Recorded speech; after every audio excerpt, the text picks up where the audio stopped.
Hello students, तो pair of linear equations in two variables हम कर रहे थे एनसीईआरटी एग्जाम्पलर से। और एक्सरसाइज 3.1 का क्वेश्चन नंबर 8 तक हमने लास्ट वीडियो में किया था। जो बच्चे नए आए हैं चैनल पे बच्चों, जाइए डिस्क्रिप्शन चेक कर लीजिए या कमेंट सेक्शन आप चेक कर लीजिए। कमेंट सेक्शन में मैंने चैप्टर का लिंक कमेंट करके पिन कर दिया है, ठीक है। एनसीईआरटी एग्जाम्पलर का और भी चैप्टर्स के लिंक हैं वहाँ पर, और या आप डिस्क्रिप्शन जाके चेक कर लीजिए।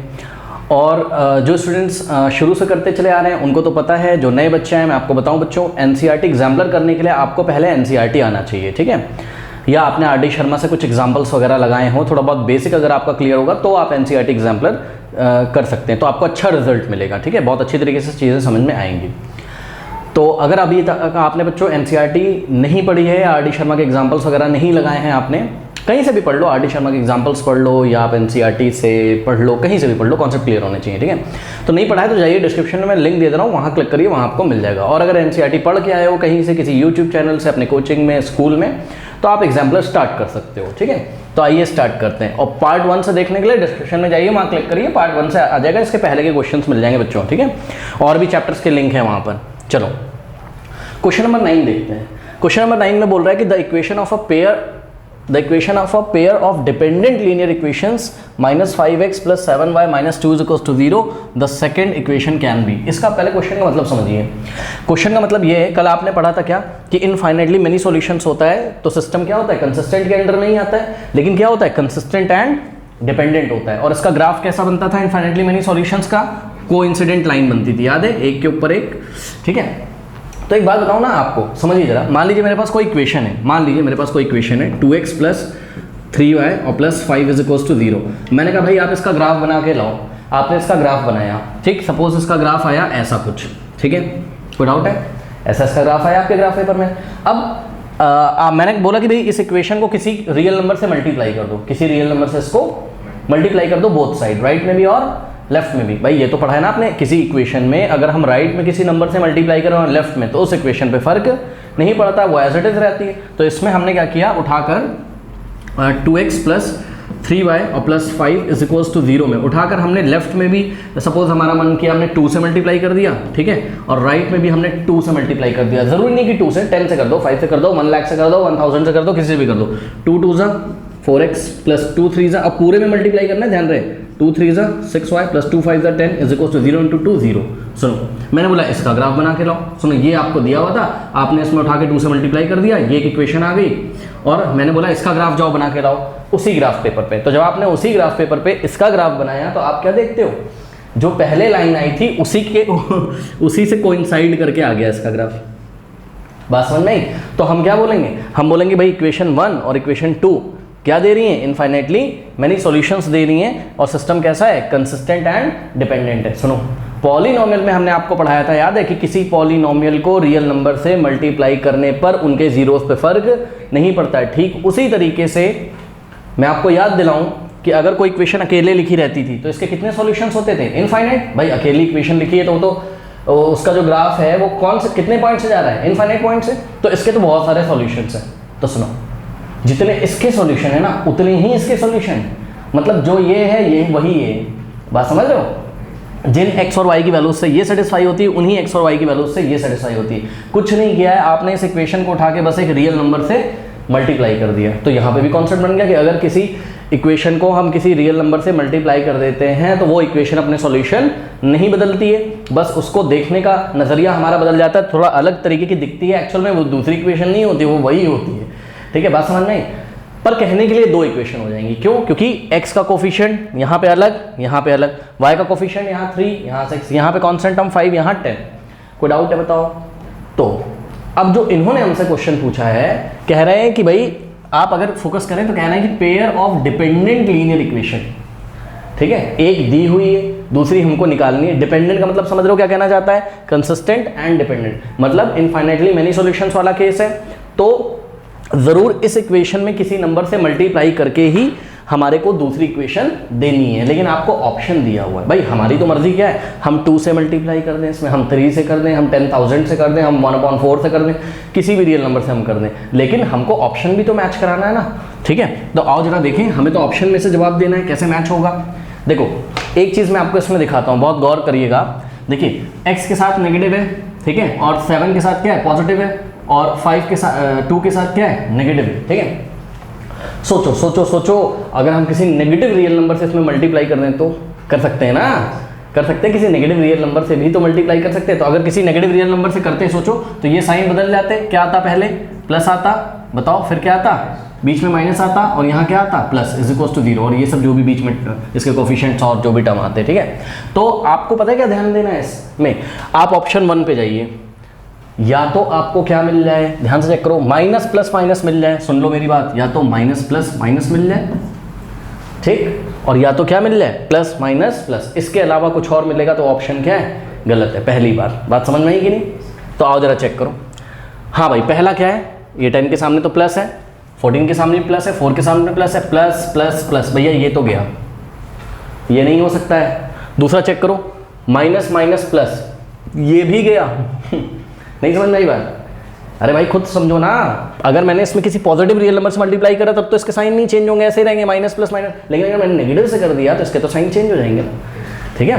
तो या तो ऐसा सेट मिल रहा हमको माइनस प्लस माइनस का, या तो प्लस माइनस प्लस, बात समझ में आई? अब इसको चेक करो, माइनस प्लस प्लस ये भी गया, माइनस प्लस प्लस ये भी गया, चेक करो, हमारा माइनस प्लस प्लस है ही नहीं गई, माइनस प्लस प्लस है ही नहीं गई, हमारा तो माइनस प्लस माइनस है और प्लस माइनस प्लस है, तो जो लास्ट ऑप्शन है वो सीधे सही हो गया है, ठीक है। एक तो ये तरीका है, क्यों? क्योंकि चेक करो 10 के आगे क्या है, यहाँ प्लस है, 14 के आगे माइनस है और 4 के आगे प्लस है, तो प्लस माइनस प्लस, ये वाला सही हुआ, बात समझ में? इसका मतलब ध्यान से चेक करो, इसमें किससे मल्टीप्लाई किया होगा, -2 से, चेक करो इसमें किससे मल्टीप्लाई किया होगा, -5 plus 7y -2 is equals to 0, इसमें किससे मल्टीप्लाई किया हो गया, -2 से, लेफ्ट में भी और राइट में भी आप चेक कर लीजिए, -2 इंटू -5 प्लस 10 होता है, और x माइनस प्लस माइनस 7 2 क्या होता है 14y, और माइनस माइनस प्लस 4 और 0 इंटू -2 व्हाट 0, आ गई इक्वेशन कि नहीं आ गई? तो इस तरीके से आपको एग्जाम में एनालिसिस करके तब टिक लगाना है, कर लीजिए। क्वेश्चन नंबर 10 देखिए, कह रहा pair of linear equation which has a unique solution, please ध्यान दें, क्या यूनिक सोल्यूशन, ठीक है, x is equal to 2 and y is equal to -3, मतलब आपको ऐसा pair of linear equation search करना है जिसके क्या हो यूनिक सोल्यूशन है। आपको दो इक्वेशंस दिए, 2 इक्वेशंस का सेट दिया, पेयर दिया, देखो फर्स्ट इक्वेशन सेकंड इक्वेशन, फिर बी ऑप्शन में भी first equation second equation, C option में फर्स्ट इक्वेशन सेकंड इक्वेशन, इस तरीके से डी ऑप्शन में फर्स्ट इक्वेशन सेकंड इक्वेशन।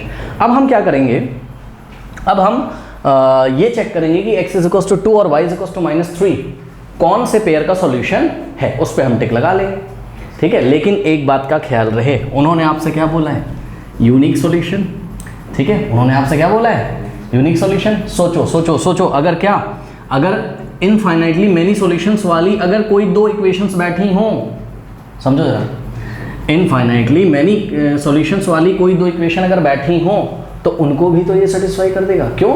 क्योंकि इनफाइनाइटली मेनी सॉल्यूशंस वाला ग्राफ कैसे आता है, कोइंसाइड करता है ना, तो जो पहली लाइन के सॉल्यूशंस होंगे वही दूसरी लाइन के सॉल्यूशन होंगे, बात समझ में आई कि नहीं आई?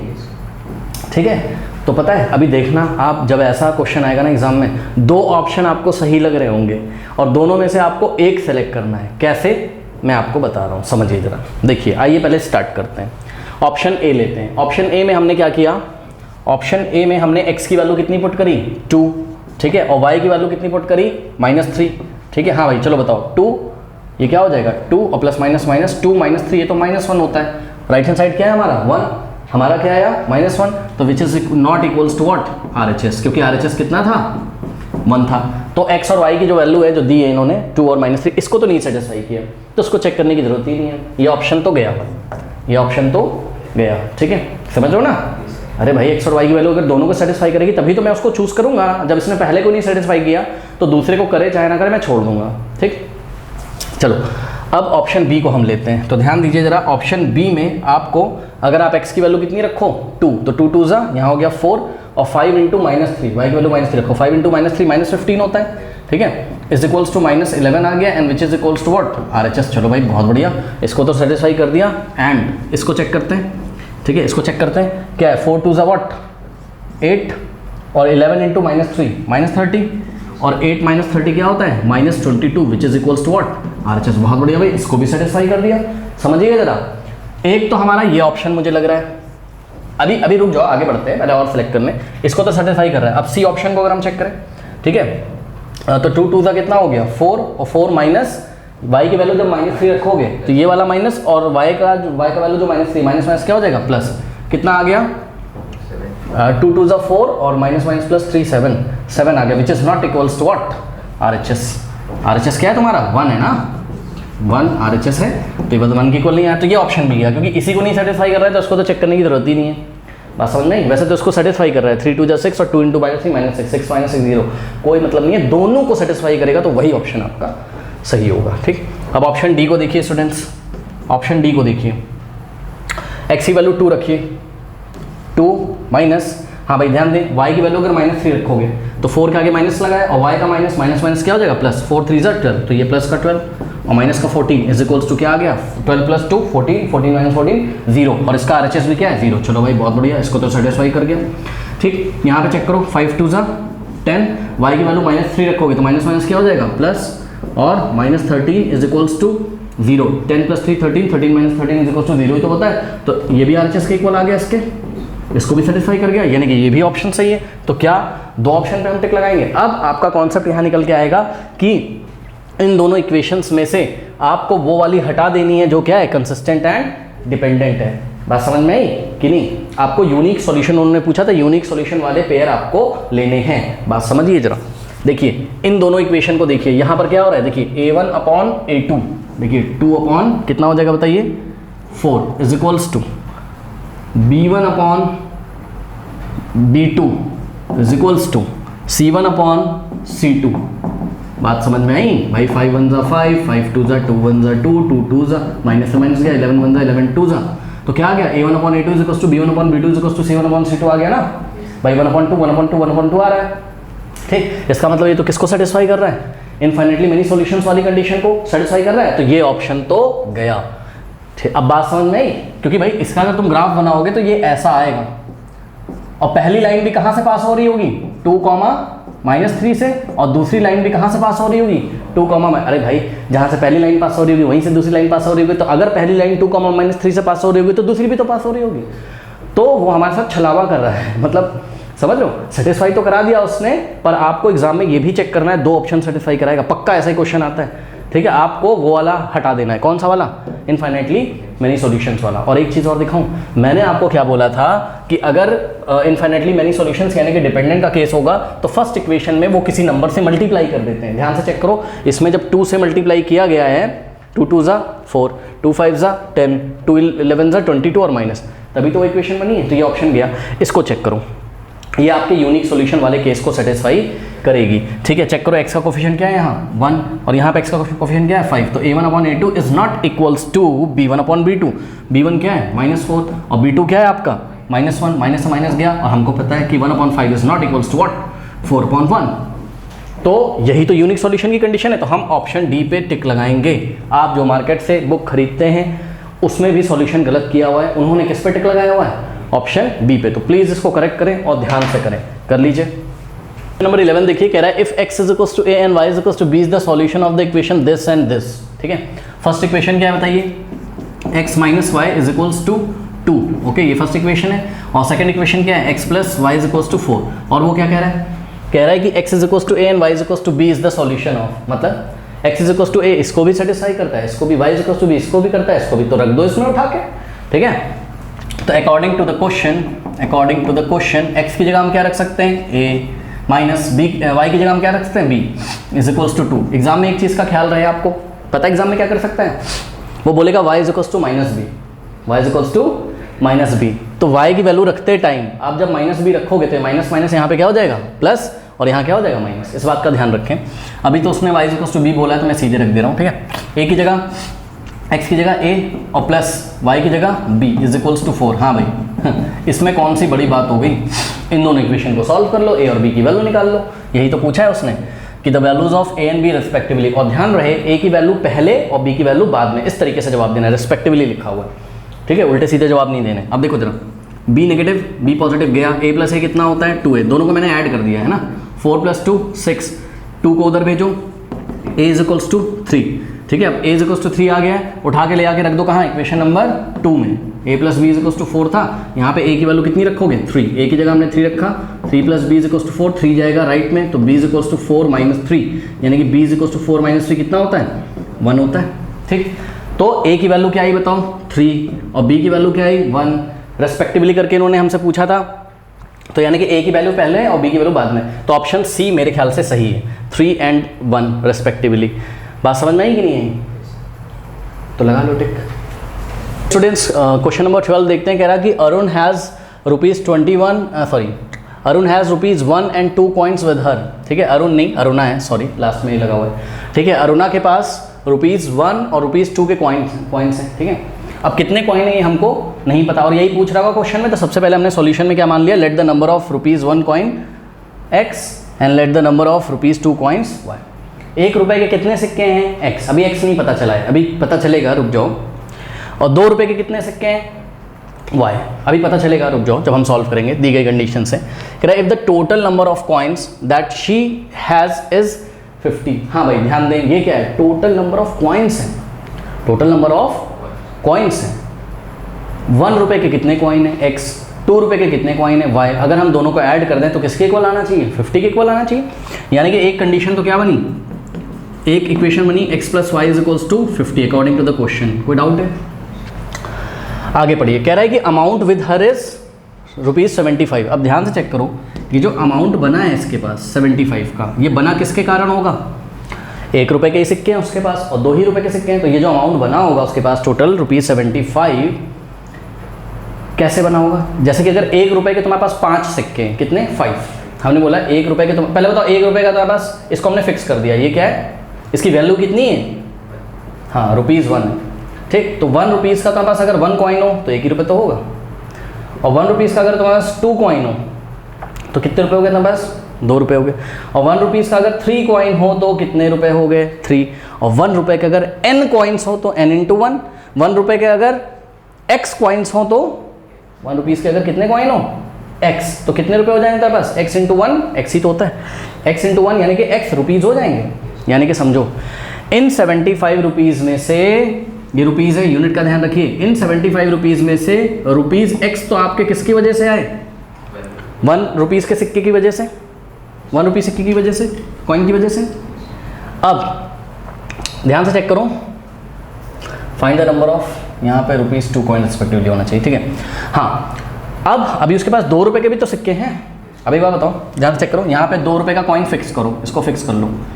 अगर 2 रुपये का 1 कॉइन हो तो 2 रुपये होंगे तुम्हारे पास। अगर 2 रुपये के कितने कॉइन हो, 2 कॉइन हो, यहाँ पे नंबर ऑफ कॉइन्स चल रहा है आगे, नीचे पीछे हमने वैल्यू को फिक्स कर लिया है। तो 2 2 = 4 रुपीज़ हो जाएंगे तुम्हारे पास।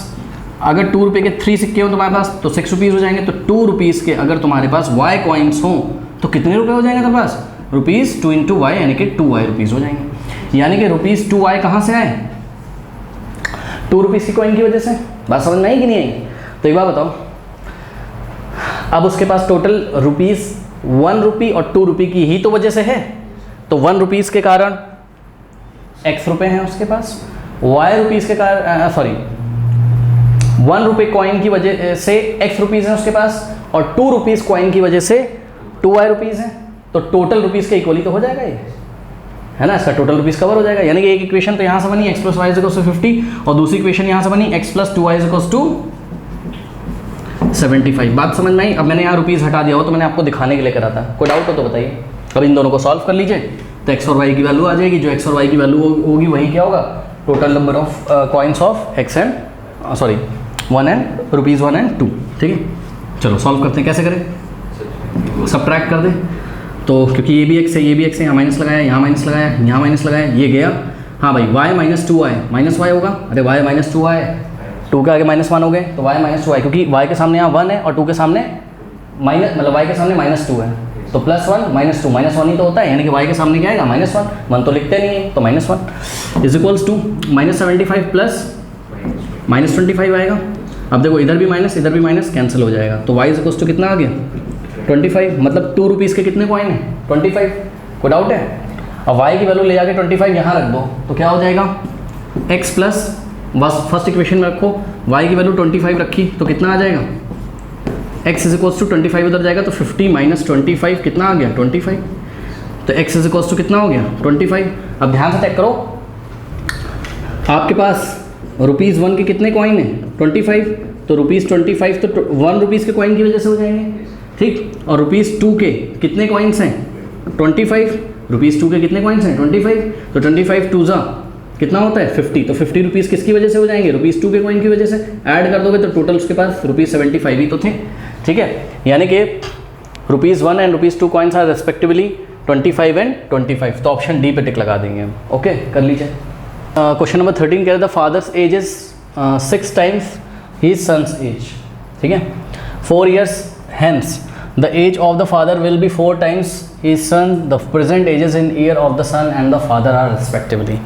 यहाँ तो हम ये सॉल्व कर ले रहे हैं, जिन बच्चों को इसके कॉन्सेप्ट नहीं आते बच्चों, आप डिस्क्रिप्शन में लिंक दिया जाइए, वहाँ ना मैंने पूरा एजेस के ऊपर बहुत सारे क्वेश्चंस कराए हैं, ठीक है, तो वहाँ आपको मिल जाएगा और आप एक्सपर्ट हो जाओगे, ठीक है। अब देखो बच्चों, यहाँ हमने क्या किया, टेबल बनाया है, एक ये फादर है और ये क्या है सन है, ठीक, और यहाँ हम क्या लिखते थे प्रेजेंट एज, ठीक है, और ऐसे करके कॉलम बनाते थे, और यहाँ पे क्या लिखते थे पास्ट एज, और यहाँ क्या फ्यूचर एज, मतलब जो भी भविष्य में उसका होगा एज। अब देखो वो क्या कह रहा है,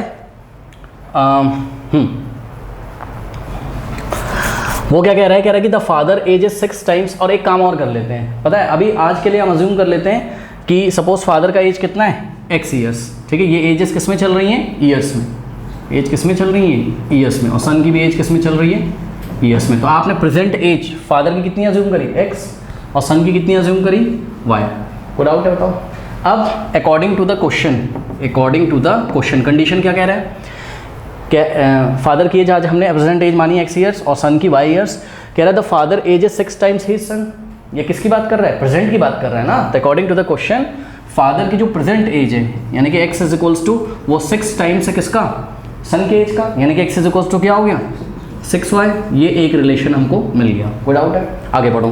कह रहा 4 year हेंस, जैसे ही ऐसा बोले 4 year हेंस या 4 years अगो, अगर बोले 4 years अगो तो कहाँ चले जाओगे पास्ट में, और 4 year हेंस बोले तो फ्यूचर में चले जाओगे, ठीक है। अब 4 year हेंस, जैसे मान लो आज तुम हो 16 साल के, ठीक है, तो 4 साल के बाद तुम कितने होगे 16 + 4 के हो जाओगे ना 20 के, ठीक है। तो फादर अगर आज कितने का है x ईयर्स का, तो फ्यूचर मतलब व्हाट, फ्यूचर मतलब 4 year हेंस, फ्यूचर मतलब 4 years हेंस, मतलब आज से 4 साल के बाद। बताओ फादर कितने का हो जाएगा x + 4 years का, और सन कितने का हो जाएगा y + 4 years का, कोई डाउट है। अब पढ़िए 4 year हेंस, 4 साल के बाद क्या होता है, the age of the father will be, ध्यान दें please, the age of the father will be, कौन सी एज उठाओगे, कहाँ बात कर रहे हैं, भविष्य में बात कर रहे हैं कि फादर की एज होगी, ऐसा कुछ कह रहा है, तो आप प्रेजेंट वाली एज से रिलेशन नहीं बताओगे, आप किससे बताओगे फ्यूचर वाली से। तो अब फ्यूचर में फादर की एज क्या है x + 4, तो अकॉर्डिंग टू द क्वेश्चन ध्यान से चेक करिए, ये क्या है फादर एज विल बी का मतलब equal to father age will be 4 times, यानी कि 4 टाइम्स का मतलब इनटू ही सन्स एज, तो सन की कौन सी एज लेंगे 4 साल के बाद वाली ही लेंगे, यानी कि 4 × y + 4, कोई डाउट है बताओ। हाँ 4 साल के बाद उसके पापा की जो एज होगी it will be equal to 4 times of the बेटे की एज, तो यहाँ हम किसको फिल करेंगे उसके बेटे की एज को, ठीक है ना। अब यहाँ सॉल्व करते हैं, तो x + 4 is equals to 4 × y क्या होता है 4y + 4 4 जा 16, ठीक है। ध्यान से चेक करिए x की वैल्यू कितनी है 6y, ले जाके अगर हम यहाँ रख दें, ये इक्वेशन सेकंड बनी है सपोज, और इसमें हमने x की जगह कितना रख दिया 6y, रखो x की जगह, तो 6y + 4 is equals to 4y और +16, ठीक है। 4y लेफ्ट में आएगा तो क्या हो जाएगा बताओ 6y - 4y is equals to, और ध्यान दे राइट में क्या था 16, राइट में क्या था 16, और ये वाले 4 को भी राइट में भेज दो तो क्या हो जाएगा -4, 16 - 4 क्या होता है 12, 6y - 4y क्या होता है 2y, 2 से उधर डिवाइड लगा दो तो y = 12 / 2 6, y = 6 आ जाएगा, यानी कि बेटे की प्रेजेंट एज क्या है 6 ईयर्स, बेटे की प्रेजेंट एज y की वैल्यू क्या है प्रेजेंट एज 6 ईयर्स है बेटे की, और पापा की क्या हो जाएगी, पापा की x = 6 × y की वैल्यू 6 है, 6 × 6 = 36, तो पापा की उसकी एज हो जाएगी 36 ईयर्स, प्रेजेंट एज, ध्यान दें प्लीज, ठीक है। तो x की वैल्यू कितनी आ गई 36 ईयर्स। अब जिस स्टाइल में उन्होंने क्वेश्चन पूछा है आपको उस स्टाइल में जवाब देना है एग्जाम में, ये बड़ा अच्छी बात है, ध्यान से चेक करो। कह रहा है कि the present ages of the son को उसने पहले मांगा है और फादर को बाद में, ठीक है। तो the present ages of son and father are respectively, तो सन की हम पहले लिखेंगे, और कौन सी एज प्रेजेंट एज, तो सन की प्रेजेंट एज कितनी है 6 और फादर की कितनी है 36 ईयर्स। तो 6,36 आ रहा है कहीं ऑप्शन में, 6,36 पे हम टिक लगा देंगे। तो option C is the correct option. बढ़ते हैं एक्सरसाइज 3.2 की तरफ, बट उससे पहले कुछ सैम्पल प्रॉब्लम्स हमको दी हुई तो वो हम सॉल्व करते हैं। सैम्पल प्रॉब्लम 1 देखिए, कह रहा है कि short answer question with reasoning. ठीक है, तो ये एक्सरसाइज बेस्ड होगी हमारी शॉर्ट आंसर टाइप क्वेश्चंस में और रीजनिंग हमें करनी होंगी। जैसे सैम्पल प्रॉब्लम 1 कह रहा है is it true to say that the pair of equations has unique solution, justify your answer. ठीक है, तो ये 2 इक्वेशंस दिए हैं और हमको बताना है क्या इनके यूनिक सॉल्यूशंस हैं कि नहीं। तो क्या कंडीशन होती है यूनिक सॉल्यूशन की, a1/a2 is not equals to b1/b2। तो चेक कर लेते हैं, अगर ऐसा होगा तब तो ठीक है और नहीं तो कोई बात नहीं। हाँ भाई, a1 क्या होता है x का कोफिशिएंट, फर्स्ट इक्वेशन में x का कोफिशिएंट कितना है -1। तो ये हो गया आपका a1/a2। a2 क्या होता है, सेकेंड इक्वेशन में x का कोफिशिएंट क्या है 1/2।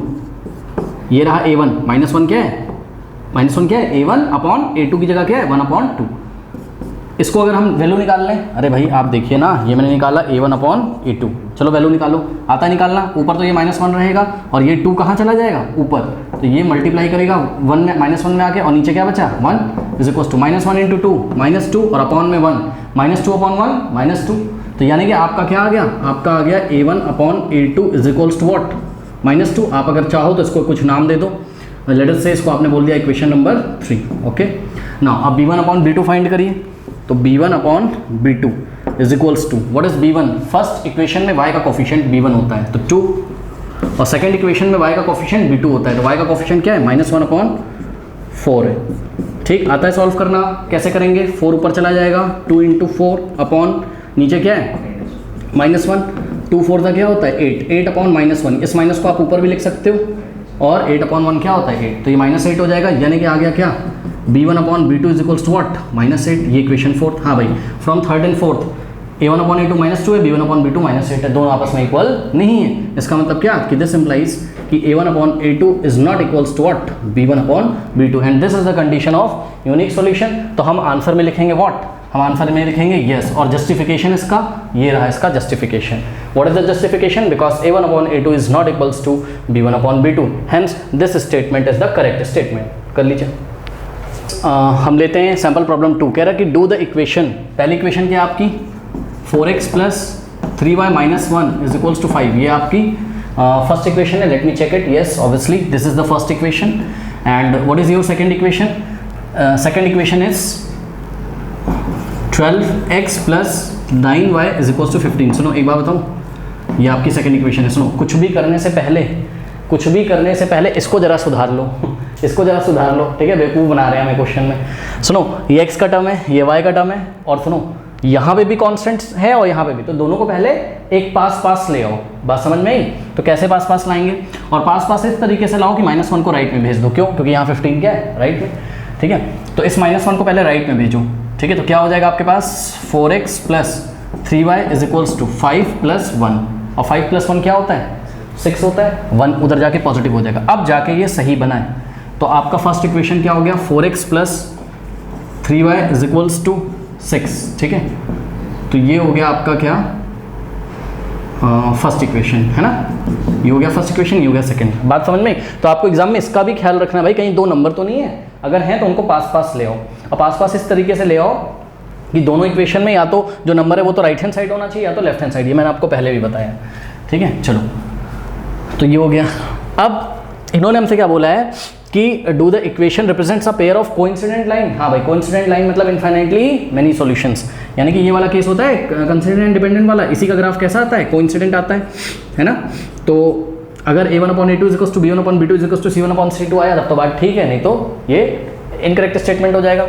चलो, a1/a2 कितना आ रहा है चेक करो, a1 कितना है तुम्हारा 4, b1 कितना है 12, तो 4/12, 4/12, 4 1 जा 4 3 जा 4 1 जा 4 3 जा 1/3 आ गया, मतलब a1/a2 कितना आ गया 1/3 आ गया। चलो बहुत बढ़िया, इसको आप कुछ इक्वेशन नाम दे दो, let us say this is equation number 3। Now we will find b1/b2। तो व्हाट इज b1, y का कोफिशिएंट क्या है यहाँ 3, और सेकेंड इक्वेशन में y का कोफिशिएंट क्या है 9, 3 1 जा 3 3 जा कितना आ गया 1/3, यानी कि आपका आ गया b1/b2 कितना आ गया 1/3, ये बन गया equation 4। Now we will find c1/c2। C1 upon C2, C1 upon C2 is what, हाँ भाई C1 क्या है 6 और C2 क्या है 15, ठीक है भाई। दोनों नंबर या तो इक्वल टू के राइट में है या तो लेफ्ट में, दोनों इक्वल टू के राइट में, तो हम एज इट इज ले सकते हैं, यानी कि 6 अपॉन 15, 3 2 जा और 3 5 जा, ठीक है।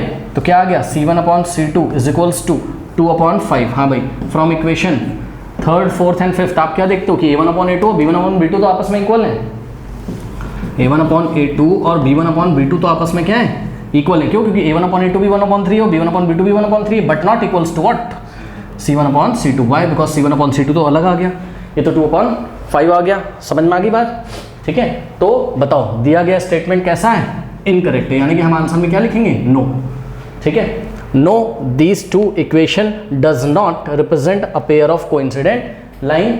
What is your verification? This is your verification because A1 upon A2 is equals to B1 upon B2 is not equals to C1 upon C2। तो ये दोनों किसको रिप्रेजेंट कर रहे हैं, ये दोनों इनकंसिस्टेंट यानी कि नो सॉल्यूशंस को रिप्रेजेंट कर रहे हैं। तो इन दोनों का ग्राफ कैसा होगा, पैरेलल लाइंस, ठीक है। चलो ये सब तो पूछा नहीं था, बस येस और नो में जवाब देना था, दे दिया और वेरिफिकेशन कर दिया, कर लीजिए।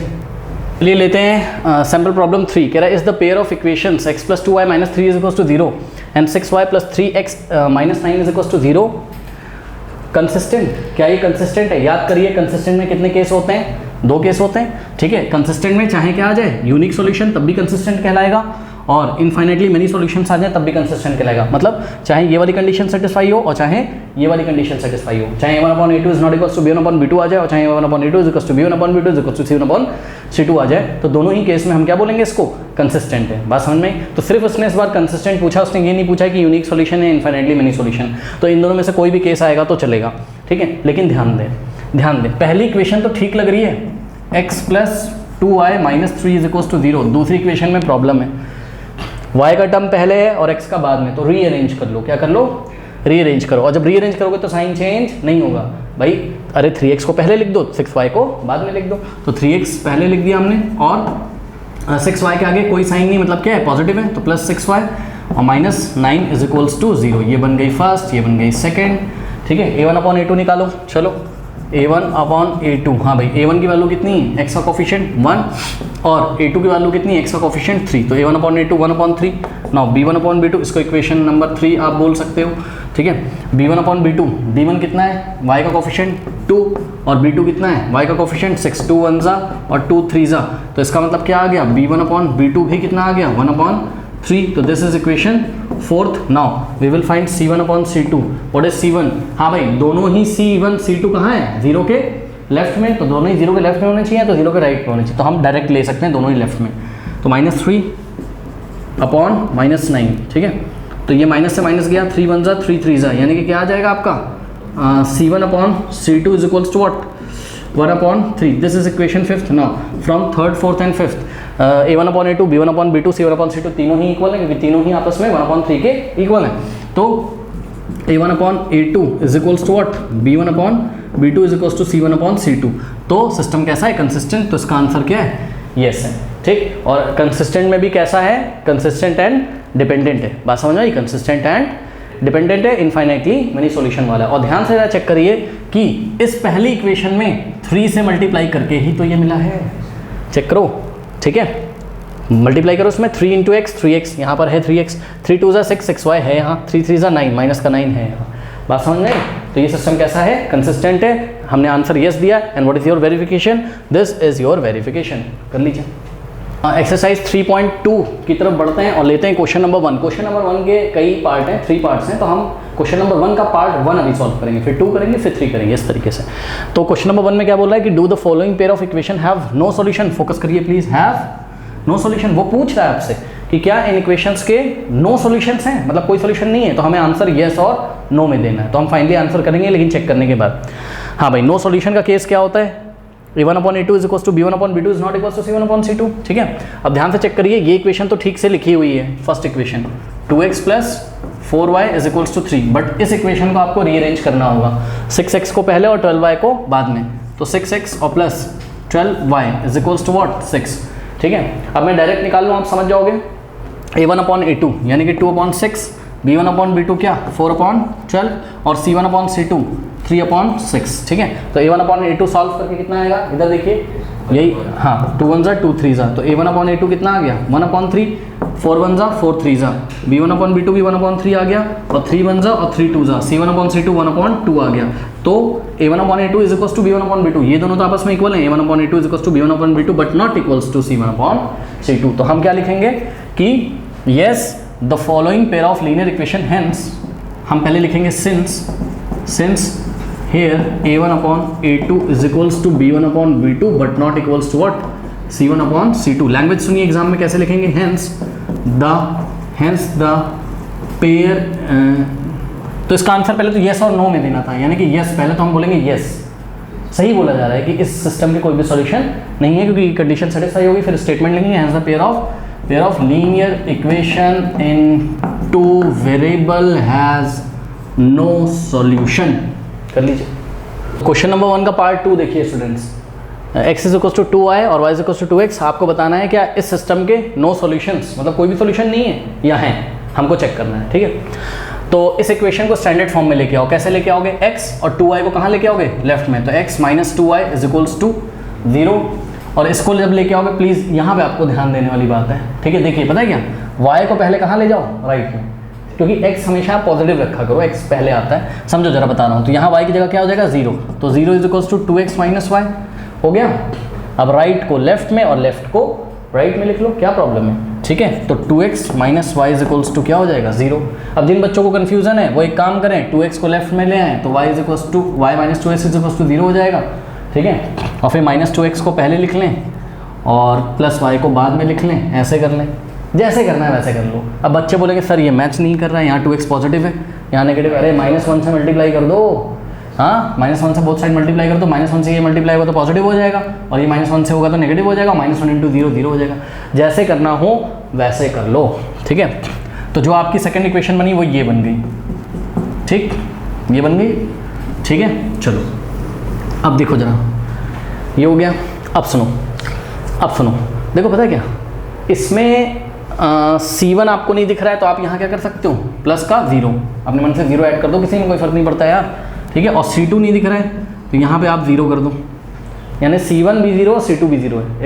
और एक बात बताऊँ कि 0/0 नॉट डिटरमिनेंट होता है, तो सुनो वहाँ तक तुमको जाना ही नहीं है, पता है क्यों, तुमको शुरू में मिल जाएगा, समझो जरा। देखो कैसे, अगर हमने बोला A1/A2 कितना होगा, A1 कितना है, x का कोफिशिएंट 1, A2 कितना है, x का कोफिशिएंट यहाँ पर 2, ठीक। B1/B2 निकालो, B1/B2, what is B1 -2 and what is B2 y का कोफिशिएंट -1, ठीक है। और ये माइनस से माइनस गया तो ये आ गया 2/1। हाँ भाई इसको कुछ नाम दे दो, ये इक्वेशन 1 थी, ये 2, ये सपोज क्या है आपकी 3 और ये सपोज क्या है 4। हाँ तो फ्रॉम 3 and 4 A1/A2 1/2 है, लेकिन B1/B2 2/1 है, क्या इक्वल है आपस में, नहीं।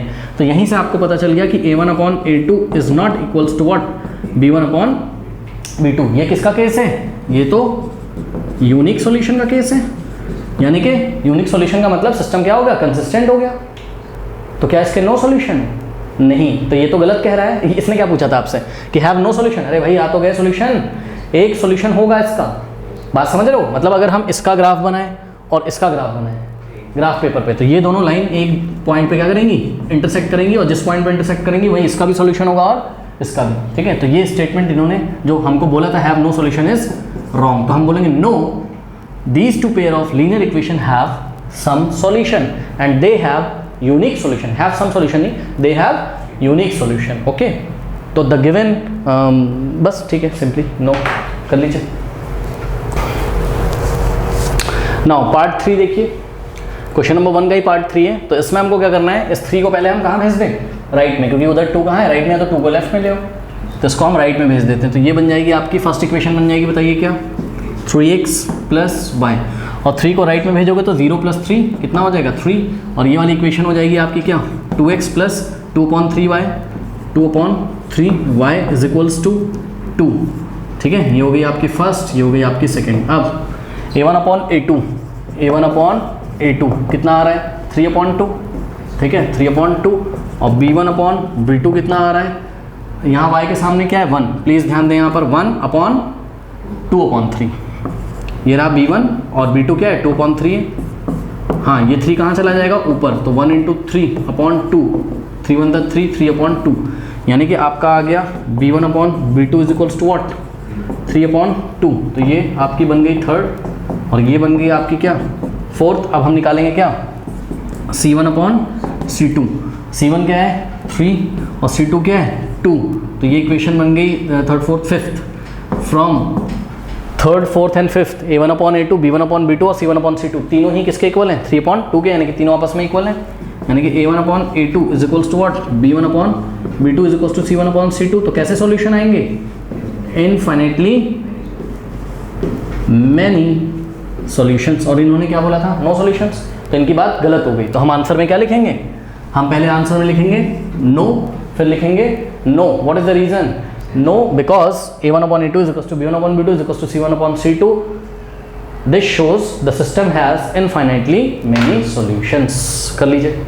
और 2 का पार्ट 1 कह रहा है do the following equation represents a pair of coincident line. Pair of coincident, coincident मतलब व्हाट, कोइंसिडेंट मतलब इनफाइनाइटली मेनी सॉल्यूशंस। यही तो किसका केस है कोइंसिडेंट लाइंस का, है ना। इसमें ग्राफ कैसा आता है, एक के ऊपर एक आती line. a1 upon a2 is equals to b1 upon b2 is equals to c1 upon c2 आना चाहिए। चेक करते हैं तभी ये यस होगा, नहीं तो क्या हो जाएगा नो हो जाएगा। चलो ये इक्वेशन ठीक से लिखी है, ये भी इक्वेशन ठीक से लिखी है। हाँ भाई a1 अपॉन a2, चलो a1 अपॉन a2 कितना है, a1 कितना है 3 और a2 कितना है 7, 3/7 आ गया। ये इक्वेशन 1 बन गई सपोज, ठीक है। b1 अपॉन b2, b1 कितना है आपका 1/7 और b2 कितना है आपका y का कोफिशिएंट 3। क्या इसको सॉल्व करना आता है आपको, ये 7 कहाँ जाएगा नीचे, तो 1/7 इंटू 3 21। तो ये बन गई इक्वेशन नंबर 2। और c1 अपॉन c2 अगर हम निकालें बस खत्म हो गया, आगे नहीं चेक करना है। पता है क्यों, हाँ आगे चेक ही नहीं करना है, आप चेक करो a1 upon a2 is not equals to b1 upon b2 आ गया। a1 upon a2 is not equals to what b1 upon b2। a1 upon b2 3/7 है और b1 अपॉन b2 1/27 है। 3/7 1/21 के इक्वल थोड़ी ना होता है, ठीक। तो ये दोनों आपस में इक्वल नहीं है, इसलिए कैसा सॉल्यूशन है इसका, बोलो यूनिक सॉल्यूशन है। तो इन्होंने क्या बोला था, अच्छा यूनिक सॉल्यूशन का ग्राफ कैसा होता है, हाँ इंटरसेक्टिंग होता है सिंगल पॉइंट पे। तो इसका तो ग्राफ इंटरसेक्टिंग आएगा। इन्होंने क्या पूछा था कोइंसिडेंट मतलब एक के ऊपर एक, तो ये तो क्या हो गया स्टेटमेंट क्या हो गया no. Why no, this is the reason because a1 upon a2 is not equals to b1 upon b2, hence the graph of these two lines will be the nature of intersecting at a point। तो coincident तो नहीं होगा, तो no हो गया ये। तो question number 2 का पार्ट 2 देखिए स्टूडेंट्स, ये आपकी इक्वेशन फर्स्ट है -2x -3y is equals to 1 और जो सेकंड इक्वेशन है वो रीअरेंज करनी पड़ेगी आपको। 4x को आप पहले लिख लीजिए और 6y, 6 के आगे कोई साइन नहीं मतलब पॉजिटिव है, तो 6y इज इक्वल्स टू -2। एक बात बताऊं, ये कोइंसिडेंट हो जाएंगी, पता कैसे, हाँ इस फर्स्ट इक्वेशन में किससे मल्टीप्लाई किया गया है -2 से। भाई करके चेक कर लो, अब दिखाता हूँ मैं। -2x -3y is equals to 1 में अगर हम लेफ्ट में भी -2 से मल्टीप्लाई कर दें और राइट में भी अगर हम -2 से मल्टीप्लाई कर दें, 1 इंटू -2 हो जाएगा और माइनस माइनस क्या हो जाएगा प्लस का 4x और माइनस माइनस प्लस 2 3 6y। तो 4x plus 6y is equals to -2, ठीक है। तो ये वाली इक्वेशन में हमने किससे मल्टीप्लाई कर दिया -2 से, तो ऐसी बन जाएगी, यानी कि कोइंसिडेंट ही तो है, ठीक। या फिर इस इक्वेशन में अगर हम किससे डिवाइड कर दें -1/2 से, बात समझ में आई। तो इस इक्वेशन में अगर हम -1/2 से डिवाइड कर दें तो क्या बन जाएगी ये, आइए मैं आपको दिखाता हूँ। 4x plus 6y is equals to -2। -1/2 से डिवाइड करने का क्या मतलब होता है, सॉरी देखो मैं गलत बोल रहा हूँ -2 से डिवाइड करना है। किससे डिवाइड करना है एक्चुअल में, -2 से डिवाइड करना या -1/2 से मल्टीप्लाई करना, बात क्या है सेम है, ठीक है। तो हम इसमें क्या करेंगे, बोथ साइड -1/2 से क्या करेंगे मल्टीप्लाई अगर हम कर दें, ठीक है। तो कर दीजिए, तो माइनस माइनस क्या हो जाएगा प्लस और 2 से 2 कट जाएगा, माइनस माइनस प्लस 1 1 जा, यहाँ 1 बचेगा, 1 1 जा 1, तो राइट में क्या आ गया 1 और इसको अगर मल्टीप्लाई करोगे तो माइनस प्लस माइनस और 2 किसको काटेगा 4 को, तो 2 2 जा 4 होता है तो 2x आ जाएगा और माइनस प्लस माइनस और ये 2 कैंसिल करेगा किसको 3 को और 3 1 जा क्या हो जाएगा 3y, ठीक है। तो ये इक्वेशन कैसी आ गई, फर्स्ट जैसी आ गई, बात समझ में आ गई। पर हमको दिखाना पड़ेगा, तो हम दिखाते हैं। चलो तो हमने निकाला a1/a2 is equals to a1 क्या है -2 और a2 क्या है 4, तो 2 1 जा 2 2 जा तो -1/2 और b1/b2 हम निकालते हैं तो क्या आता है, b1 क्या है आपका -3 और b2 क्या है आपका 6, तो 3 1 जा 3 2 जा -1/2 फिर से आ गया। और c1/c2 अगर हम निकालते हैं, what is c1 is 1 and what is c2 is -2। अब इस नीचे वाले माइनस को आप ऊपर भी लगा सकते हो, तो -1/2। Now a1/a2 is equals to b1/b2, तीनों ही किसके इक्वल हैं, -1/2 के, यानी कि a1/a2 is equals to what, b1/b2 is equals to c1/c2। तो इसके कितने सॉल्यूशंस होंगे, इनफाइनाइटली मेनी सॉल्यूशंस। और इसका ग्राफ कैसा होगा, कोइंसिडेंट लाइंस। ये वाला केस फॉलो हो गया, कंसिस्टेंट एंड डिपेंडेंट वाला, इनफाइनाइटली मेनी सॉल्यूशन वाला, ठीक है।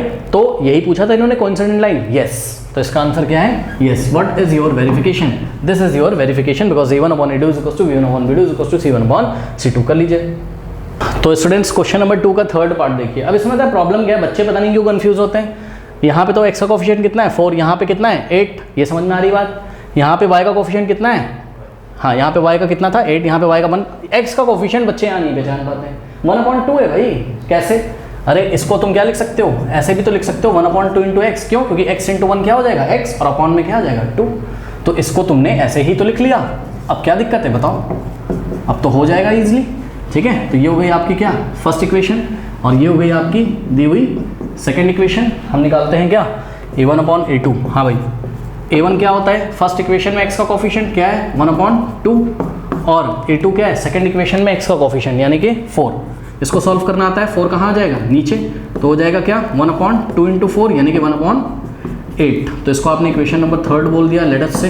तो a1/a2 1/8 आ गया। Now b1/b2, what is b1 y का कोफिशिएंट फर्स्ट इक्वेशन में 1 है, upon what is b2 y का कोफिशिएंट कितना है 8 है, ठीक है। तो ये आ गई आपकी फोर्थ इक्वेशन, ठीक। अभी तक तो a1/a2 इज इक्वल्स टू क्या आ रहा है, b1/b2 आ रहा है। अभी हमको आगे बढ़ना पड़ेगा, अगर a1/a2 is not equals to b1/b2 होता तो हम स्टॉप कर देते हैं, ठीक। अब हम निकालेंगे क्या c1/c2, what is c1।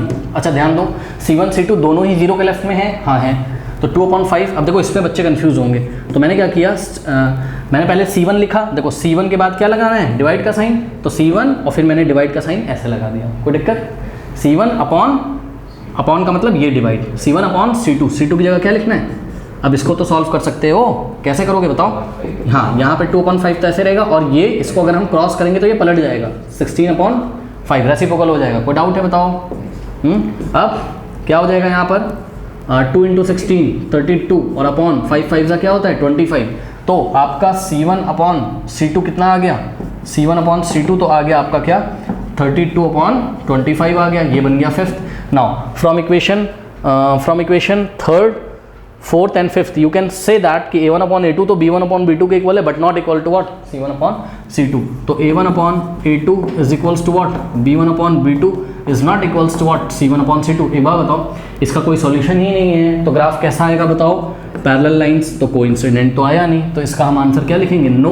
What is your verification, because a1/a2 is equals to b1/b2 is not equals to c1/c2, hence the lines are parallel, so the lines will not coincide. कर लीजिए। नंबर 3 देखिए, कह रहा are the following pair of equations consistent. Only क्या बोला है इसने, consistent में कितने केस आते हैं बताओ, पहला और दूसरा, ये दोनों, यानी कि चाहे ऐसी कंडीशन आ जाए और चाहे ऐसी कंडीशन आ जाए, तभी हमको क्या बोलना है, यस बोलना है।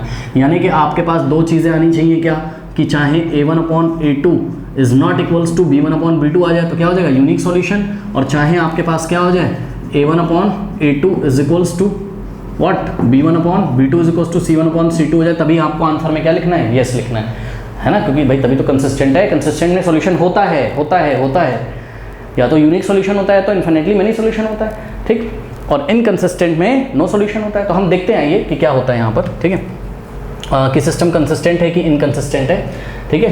तो इक्वेशन हाँ ठीक है, बिल्कुल सही, हमने इक्वेशन तो लिखी हुई है, ओके ठीक है, इक्वेशन हमारी बिल्कुल सही है। चलिए सॉल्व करते हैं। हाँ भाई a1/a2, तो a1/a2 कितना होगा, फटाफट देखो, x का कोफिशिएंट -3, और सेकंड इक्वेशन में x का कोफिशिएंट चेक करना है। आपकी मैंने इसको रीअरेंज नहीं किया है, नहीं समझ में आएगा, अरे रीअरेंज कर लो यार, लो 3x + 4y is equals to क्या हो जाएगा 12। तो x का कोफिशिएंट क्या है 3 से 3 गया, आंसर क्या आया 1 बचेगा, यानी कि माइनस भी बचा है तो -1।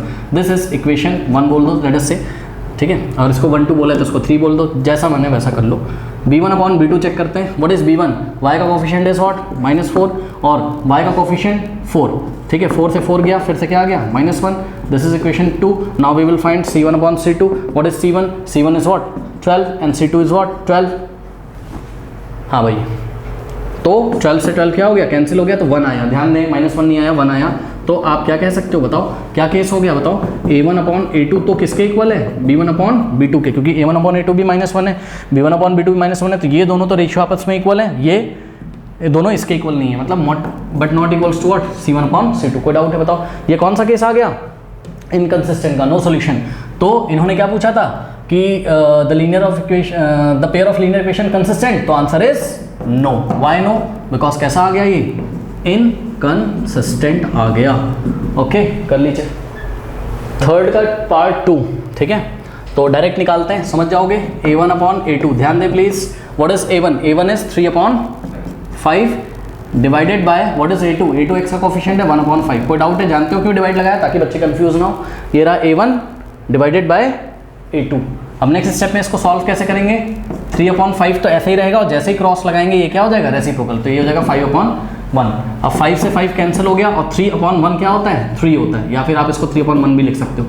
This is equation number 1। Now we will find b1 upon b2।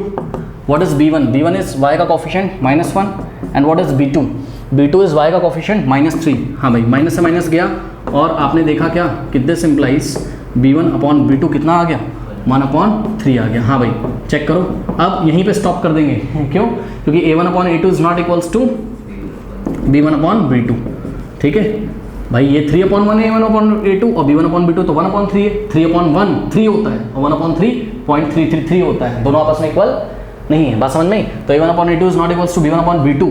तो बताओ, सिस्टम कंसिस्टेंट हुआ? यस। कैसे? अरे यूनिक सॉल्यूशन का केस है ये, ठीक है। और यूनिक सॉल्यूशन है मतलब सॉल्यूशन है, और जब सॉल्यूशन होता है तो सिस्टम क्या होता है? कंसिस्टेंट होता है। Hence the system is consistent. तो इसका आंसर क्या हो जाएगा? यस। पार्ट 3, इक्वेशन है 2ax plus by is equals to a and 4ax plus 2by minus 2a is equals to 0।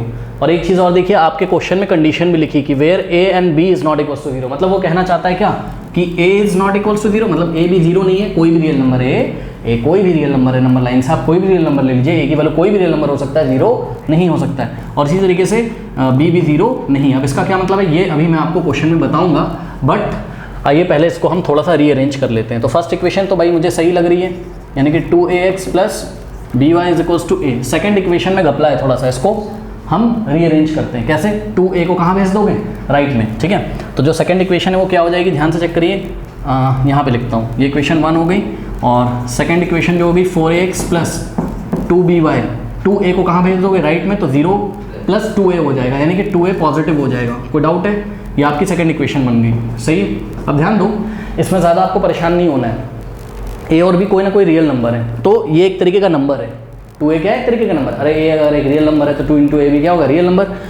a भी क्या है? रियल नंबर, ठीक है। तो चलो, अगर हम निकालें यहाँ पर क्या, a1 अपॉन a2, तो क्या आएगा? a1 क्या होता है? फर्स्ट इक्वेशन में x का कोफिशिएंट क्या है? 2, और a भी लेना है, 2 के साथ a भी लेना है। x के सामने जो कुछ भी लिखा है वो कोफिशिएंट हो जाएगा, तो 2a अपॉन a2 कितना है?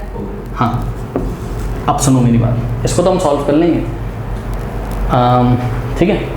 इसको तो हम सॉल्व कर लेंगे, कोई दिक्कत नहीं है। अगर a 0 हो जाता, सोचो, तो 2 इंटू 0 ऊपर भी 0 हो जाता, 4 इंटू 0 नीचे भी 0, और 0 अपॉन 0 क्या होता? इनडिटरमिनेट फॉर्म, ठीक है। इसलिए उन्होंने मना किया है कि a की वैल्यू 0 नहीं। बात समझ नहीं? तो चलो कोई बात नहीं, वैसे ये ज़्यादा बहुत कोई बड़ी बात नहीं है, पर फिर भी मैंने आपको बता दिया। a से a कटा, 2 1 ज़ा 2 और 2 2 ज़ा 4, तो 1 अपॉन 2 आ जाएगा, ठीक है। यानी कि a1 अपॉन a2 की वैल्यू क्या होगी? 1 upon 2। Now we will find b1 upon b2। What is b1? ध्यान दें प्लीज, पहली इक्वेशन में y का जो कोफिशिएंट है वो क्या होता है? b1, और दूसरी इक्वेशन में y का जो कोफिशिएंट है वो क्या होता है? b2। b2 की जगह क्या हो जाएगा? 2b, ठीक है। अब फिर से वही बात कि b की वैल्यू अगर 0 हो जाती तो 0.0 क्या आता? Indeterminate form. कुछ बच्चे बोलेंगे क्या कि 0 से 0 कट जाता है, अरे नहीं भाई, वो इनडिटरमिनेट फॉर्म है, ठीक है। b से b कट गया, ऊपर क्या आ जाएगा? 1, तो 1 अपॉन 2, ठीक है। तो ये आ गया आपका क्या? इक्वेशन नंबर 4 आ गया। Now we will find what? c1 upon c2। What is c1? ध्यान दें प्लीज, फर्स्ट इक्वेशन में इक्वल टू के राइट में क्या है? a, तो यही c1 है, और c2 क्या है? 2a। ठीक है, ये अब a से a कैंसिल हो गया और कितना आ गया, ऊपर कुछ नहीं बचा, 1 बचेगा ना, 1/2, तो ये हो गया fifth. Now from equation 1, 2 and 3 क्या हो गया, a1/a2 is equals to what, b1/b2 is equals to c1/c2। क्यों, क्योंकि तीनों ही किसके इक्वल हैं, 1/2, 1/2 और 1/2 के, तीनों ही 1/2 के इक्वल है, इसलिए आपस में तीनों इक्वल है। यानी कि कौन सा केस फॉलो हो गया, infinitely many solution, infinitely many solution, hence the system is what, consistent. तो इसका आंसर हम क्या लिखेंगे, इसका आंसर हम लिखेंगे yes the equations these two pair of linear equation has consistent. कर लीजिए।